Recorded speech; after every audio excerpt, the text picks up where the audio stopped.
Cove. As promised, I'm going to give you my review for Warzone 2, as well as my list of improvements and wants for the upcoming seasons.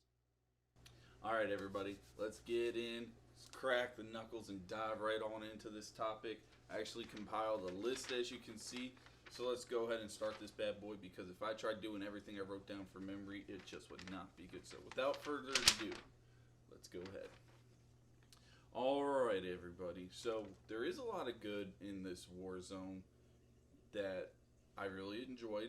This Warzone, although there's a lot of problems with it, there are still some good aspects. I know it's a cool thing to hate on this Warzone.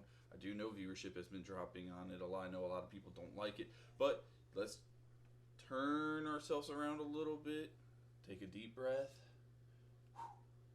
and let's just focus on some of the positives. Let's be optimists, glass half full.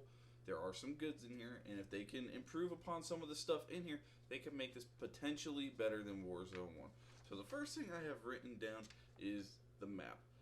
I am one of the people that personally like Al Mazrah. I like the whole layout of the map. I think they did a good job with POIs. I think they've kept it interesting. There's some parts of the map I don't like certain areas I don't like to go to.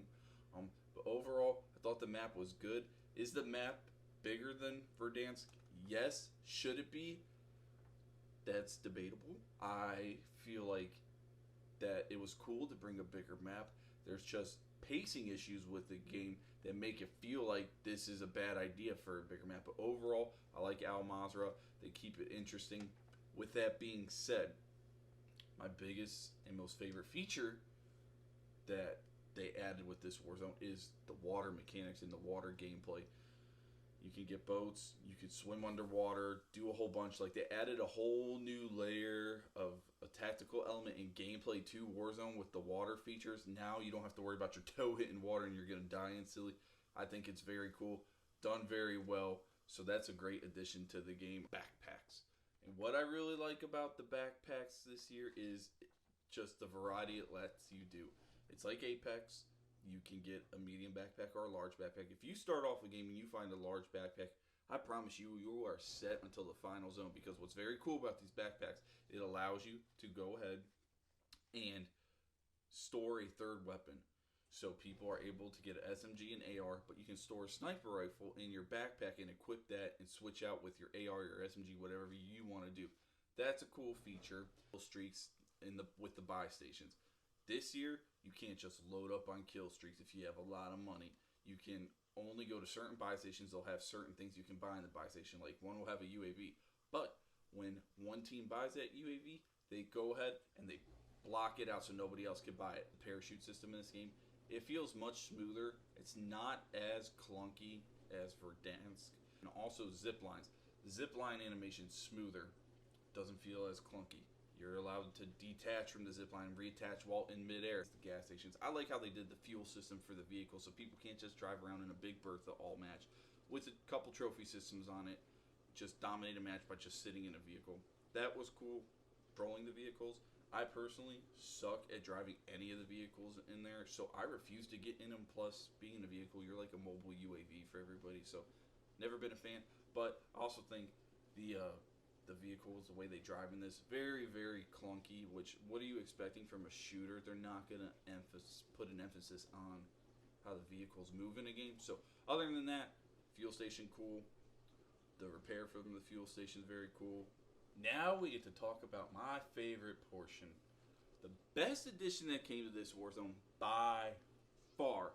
It has led to some amazing content from people. It has helped put some streamers on the map because of it, helped them get a huge following, and that, ladies and gentlemen, would be the Prox Chat. I am so happy Call of Duty listened to the fans about this. Prox Chat is the most fun thing about Warzone 2. I've had some awesome clips where I'm going to go ahead and roll some of the clips for you.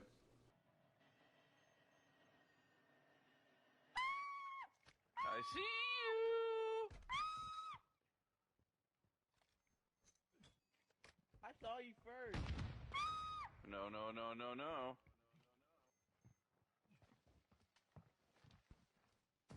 Peekaboo! Have a Merry Christmas.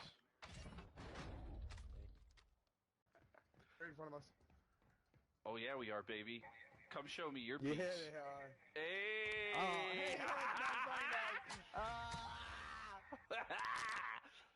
Hey, Yo, I like this guy. I like you too. Who's winning the game today, Eagles or Giants? Ooh, Giants. Oh, Giants.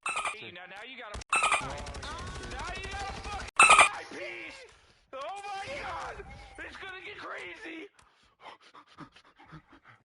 Those type of moments in a game just make it so much more fun, so rewarding to play.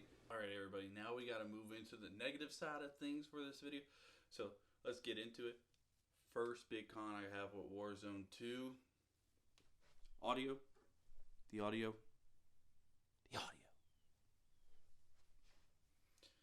Same problems we've had in Warzone 1.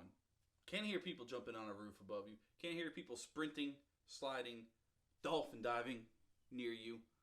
Can hear your teammates though. When you're near your teammates, oh Lord, it sounds like Godzilla going through Tokyo, smashing everything. I can tell where my teammates are, what level they're on, what room specifically they're in. But for some reason, I can't hear enemy teams when they come near me.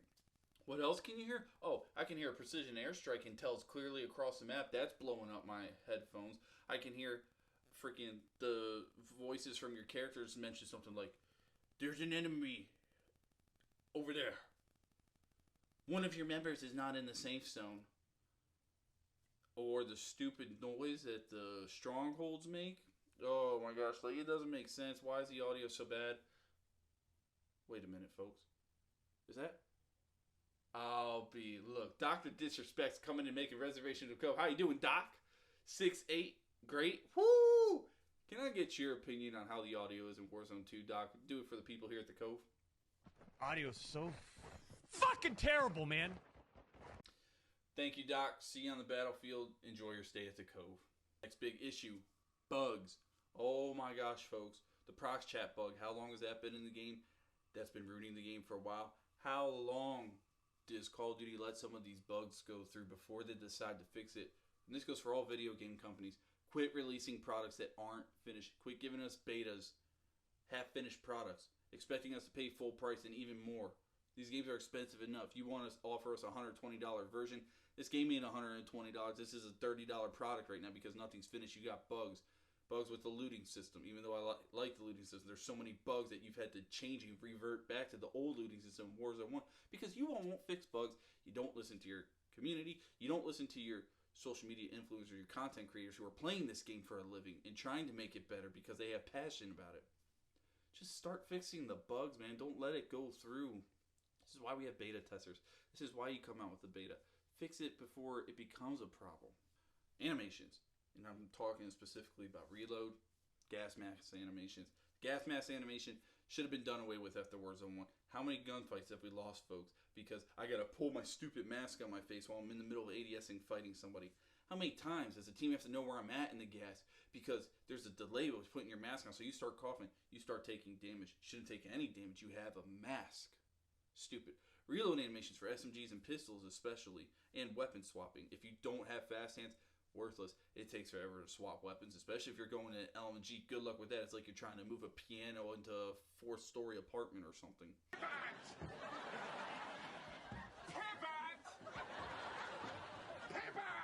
Shut up!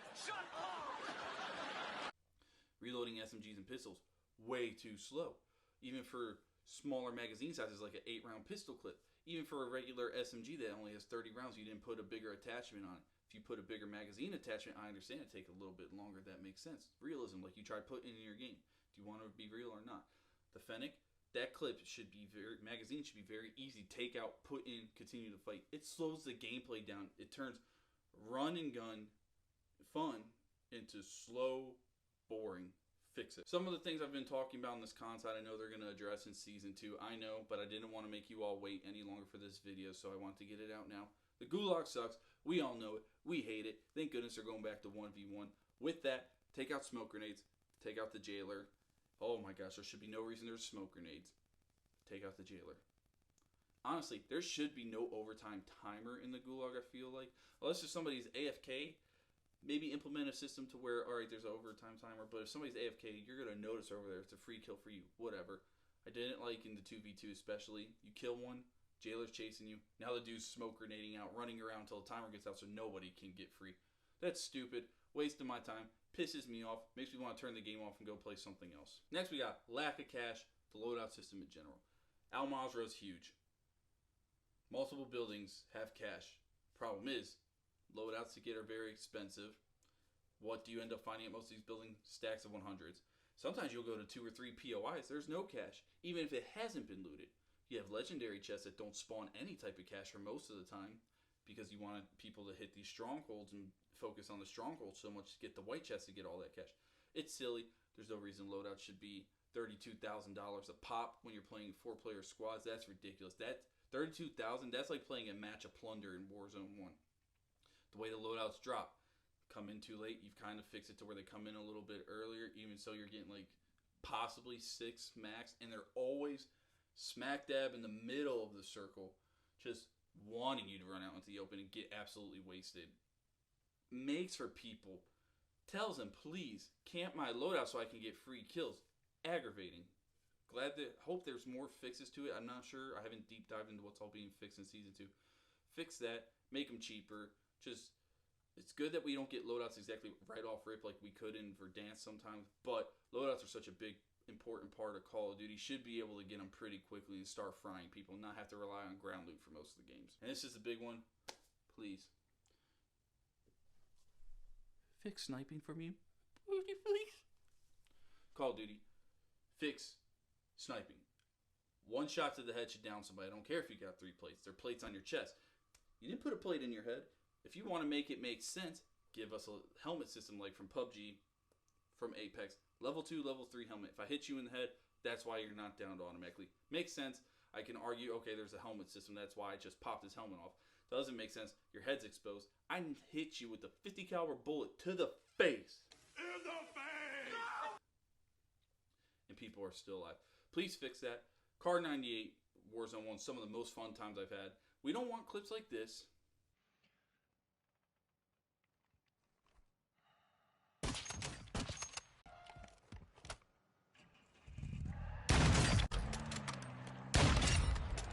Oh! Chavo! Huh? We want clips like this, baby. Oh yeah, they're Oh! Aiming at the stairs on. Oh no. I got the other one that's in the window. Alright, cool. I got the chopper. Oh no, oh no.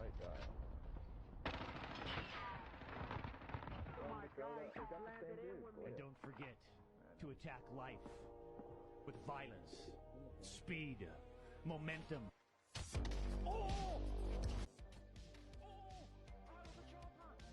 My high tower and my deliverer.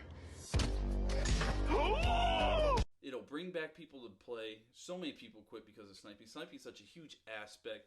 Hitting clips, making content with them is fun. I like seeing somebody get knocked from a crazy distance away. I like seeing trick shots. I like seeing no scopes. I like seeing people getting 360, getting a little frisky out there with their sniper rifle. I liked, back when I saw Glint, I feared for my life and I thought the game was over. And this, it encourages people to act dumb on rooftops and just sit and camp and run around the rooftop because there's no threat of them being knocked in one shot. It's goofy.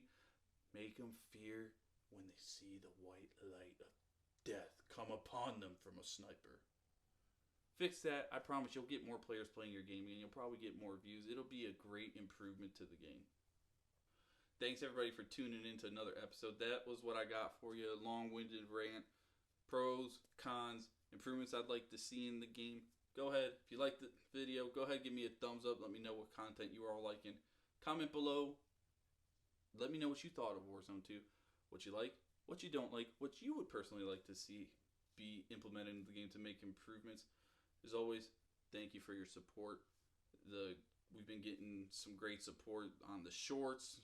Subscriber count's been going up. I appreciate y'all. If you have a friend that's into this style content, movie reviews and all that, be a friend, tell a friend. Tell them to come on down to the Cove, baby, because the water is fine, everybody.